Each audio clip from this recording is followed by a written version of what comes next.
Talking with Delaware Resource Group Superstar Athlete of the Week, Makayla Messaris, a freshman pom dancer from Spring Hill, Florida, who was named the NAIA Dancer of the Year. And Makayla, to achieve that honor, it was based on your All-America routine. So just take us through the routine.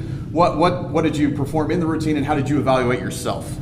So basically what we did in the routine was a bunch of separate skills and a combination of jazz, pom, and hip hop. The skills are all based on point values, so we get to choose skills that we feel we can best execute and really just make the best decision for us that we think we're going to score the highest, but also stuff that we love to do, because that's also important in this whole process. And it's very important in the combinations just to make sure that you're having fun, because really that's all the judges want to see. They want to see a person who loves to dance and they're having fun watching us. How did you go about preparing for the All-America routine?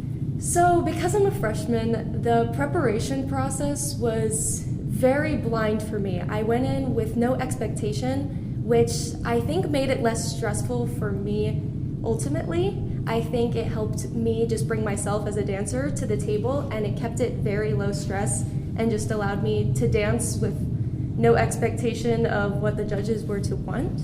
I also had teammates by my side to really help me through the process, who have been through it before and helped me pick up the combinations and choose what skills that I wanted to do.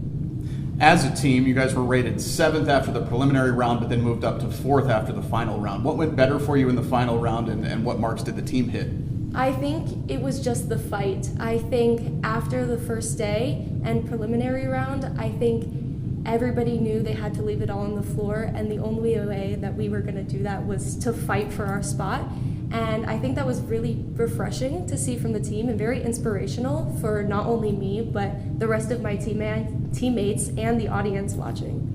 What will you remember about your freshman campaign? Ooh, I think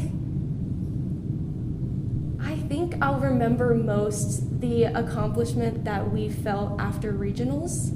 I think that this season has been very successful, but also very taxing on our team. We have worked very hard, and we've put a lot of work into this routine, and have had a lot of encouragement from our coach. And I think after our regional win, we were all very inspired and ready to take our routine to nationals. How long have you been dancing, and how did you get into it in the first place? So I've been dancing for 14 years now, 14, 15. I started dancing because my mom actually owns a dance studio. So my mom and my aunt and then another coach were my 3 main dance teachers growing up. And then as other students graduated, they became teachers, and I got to learn from my peers that I'd been dancing with for many years. So it's just a very small town studio, but it was very beneficial to where I've gotten now. And what brought you here to OCU?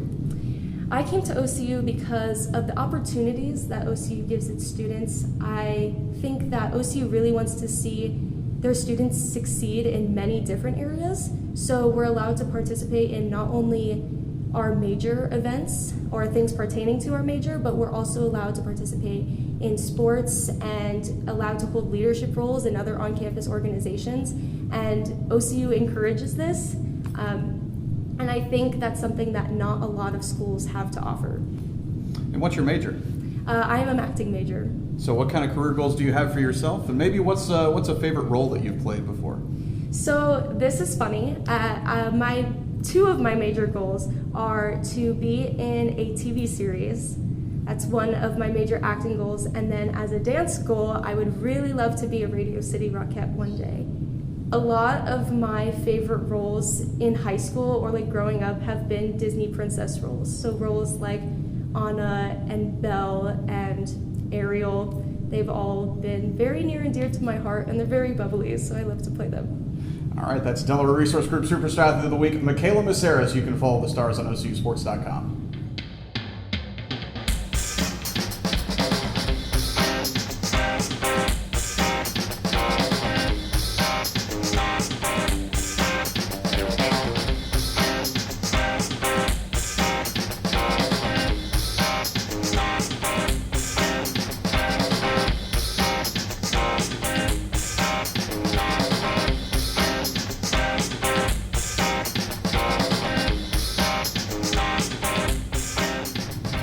softball coach Phil McSpadden, who recently became the winningest collegiate softball coach in history, and coach March the 10th, doubleheader against Mid-America Christian. You're going for win number 1,860. What were your thoughts going into the game, during the game, and the reaction of the team afterward when you set the record?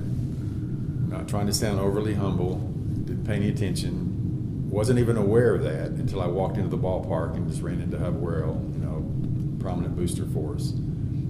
Hub, what are you over here for? Well, the record. What record are we talking about?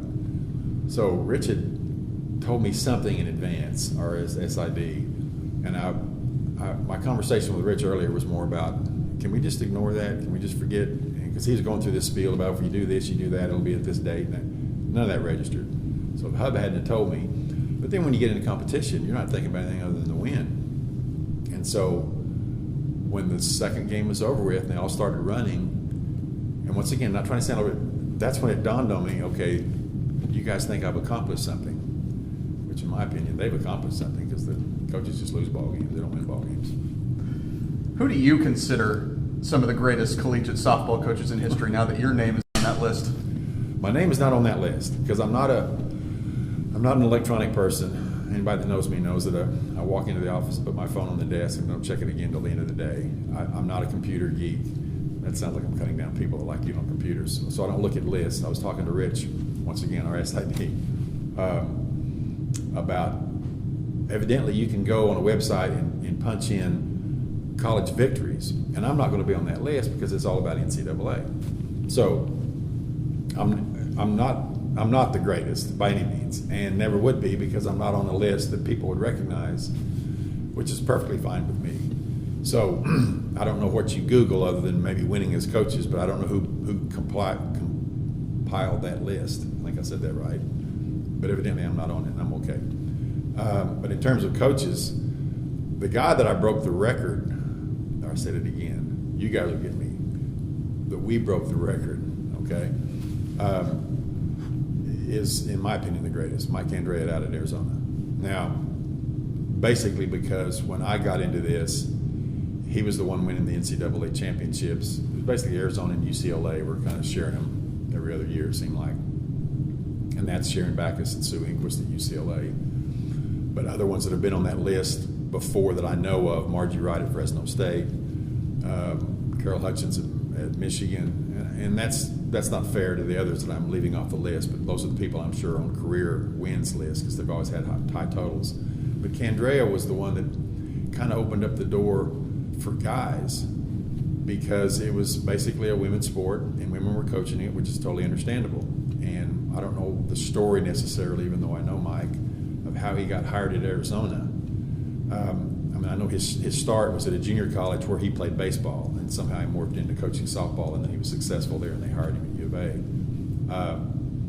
But that I guess showed ADs that maybe it's politically correct to hire a male in a female sport, and he was successful, so maybe we need to look at both sexes, so to speak, as opposed to just saying it's women, I need to hire a female. Now that we're past the record-setting game, Good. you had an important doubleheader, a top 10 matchup with USAO recently. Yep. Split the doubleheader. Tell us what went into those two games. One of the more enjoyable nights I've had as a coach in recent years. Now, I even talked to the coach at USAO about this.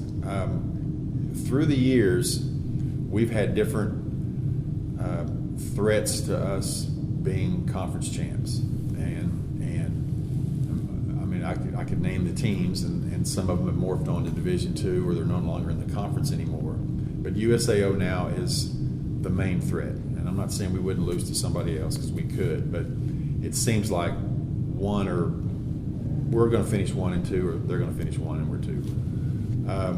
And they've been heated as a result of that. And last night we even noticed in the first ball game, their crowd wasn't really into it. And it was a good ball game, but they were quiet, and they seemed to be respectful. And then you kind of draw back a little bit. USAO has a lot of new kids, and their kids were. It wasn't a war. It was good competition among teams that looked like they respected each other instead of hated each other. So good ball games. Both of them went to tiebreaker, which means you're having to go into extra innings. And by conference rule, you don't play it out like you would in playoffs. You have to just put a runner at second with nobody out in the 8th inning. And we won the first one in tiebreaker, and they won the second one in tiebreaker. But either way, even when you're shaking hands, there doesn't seem to be, when you use the expressions, you're going into battle, or this is a war, or it's a dogfight. And all those are military terms, but you use that in coaching. But it wasn't. It was a game, and it was an enjoyable evening. I mean, taxing from a mental standpoint because you want to win, but it was a good setup. Let's talk a little bit about this year's team. You got a lot of returners from last year, but also some newcomers as well. Tell us about some of the newcomers who are making an impact. Boy, we lost 2 seniors off last year's ball club. We brought in a young lady from UConn, Annalise Rayburn. Everybody calls her AJ. Has been playing second for us. Some of that is kind of, I'm not going to say a complete surprise, because even though we lost 2 seniors, we also lost a girl that we had projected to play second for us this year with a torn ACL, Mallory McCoy. So now AJ's playing second. Our center fielder, like I said, Tiffany Paul, was moved in to go to short. But we picked up a girl from Blanchard, Jessica Fairs, Brinley Alsa, a pitcher from Edmond Memorial, and Cameron Garvey was a transfer from Seminole that we had talked to out of high school, and she'd started off at Washburn and ended up at Seminole last year. She's playing first and hitting 4-hole. Tell us about last year's team a little bit. The 11th national title in program history. You had Shelby Cornelson, KK Jackson achieve some honors individually there for that team as well. So what will you remember about last year's team? Big surprise.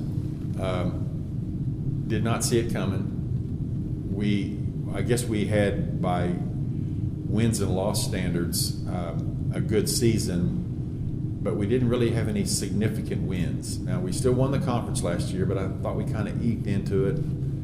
We had to split with USAO in a series late in the year to wrap it up, and even though we split with them, they run ruled us in the game that they did beat us. Now, looking back on it, that might have been what kind of catapulted us over the top. I'm going to look and say that the loss to Mid-America Christian in the conference tournament, that we still came back and won the tournament, seemed to be a great wake-up call. But because you had we just got short game by USAO, and I think I'm right when I'm saying we still beat them 4 out of 5 times, but they blew through us the one that, and then Mid-America has not had much success against us through the years, even though it's a respected program. Beating us in the conference tournament, you just didn't feel like you were clicking. And I don't know, day 2 of the conference tournament, after the Mid-America loss, something just started clicking. And so anyway, to answer your question, I'm trying to answer your questions even though I get too wordy. Didn't think we had the horses, and didn't think we were playing well enough at the end. I go back to the year before when, from a coaching standpoint, you liked your talent, and I'm not much of a numbers person, but this kind of stuck out with me when somebody pointed out later on. I think that's right. We were like 43-3 at one time, and then lose 4 of our next 5 ball games to finish the year, or maybe it's 3 of our next 4. And from a coaching standpoint, you take pride in we're better at the end than we are at the start, and we weren't.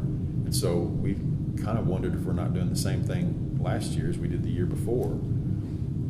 On paper we looked pretty solid with the numbers, but we're not playing well at the end. And so once again, second day of the conference tournament, seemed things started to change, and so you started believing, the girls started believing that maybe we're as good as our record indicates and our ranking at that time. And I just didn't see it coming because we weren't sharp at crucial points during the season, but we were definitely sharp by the end.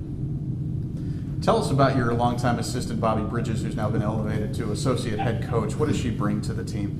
Well, everything. I mean, we've even switched. I'm putting her in the third base box. I say we made that decision from a coaching standpoint. About 2/3 of the year last year, I used the expression, I benched myself. I didn't think we were playing as well as we could. Let's just try something different. And let's put her in the third base box. And I went in the dugout, and we put our strength and conditioning coach in the first base box. We started off this year, she and I rotated a little bit, who's at third, and there's nothing magical about it other than you're the one kind of calling the shots from an offensive standpoint. We've always had a tag team going on from a defensive standpoint where she calls pitches and I try to set up defenses. But everything about it, I mean, the girls like her and respect her. She's a hard worker. She's knowledgeable about the game. She's a much more positive person than I am. And this team needs that more than me kicking bats like I did last night, or some of the other stupid things that I do. She's the difference maker with this group of kids. So I need to be relegated back to the dugout, and right now I'm still stuck in the first base box. You talked a lot about the accolades for you being attributed to your teams and the All-Americans, the individual performances. So with that being said, what kind of program has this become under your leadership? Well, I don't think it's under anybody's leadership. I've always thought we have something good to recruit to. NAIA schools generally are small schools in small towns. This university is always, for years, business school, law school, city of Oklahoma City, their flagship university since, one time this was Division I and it was the only one inside the city limits that was Division I. So you had something academic, something in a good location. Anytime you have a private school in a city or a small school in a city, I think that's something. And of course, we had a good athletic tradition, but it was more about academics. So I don't know if it's anything that we did other than we just tried to sell what we are. And we're successful, and not because we're small, but maybe because we are small, but in Oklahoma City. So people in town don't have a problem coming to school here because it's local. But a small town kid might not want to go to OU and OSU. They want to go small classrooms, but it'd be nice to go to a city and get out of my small town. So it just seemed like there was a lot of things to offer. And so I think we've been successful because we're hanging our hat on why you're coming here to begin with. Get a degree, get a good education, and maybe have some fun playing ball along the way. All right, that's softball coach Phil McSpadden. You can follow the Stars on OCUsports.com.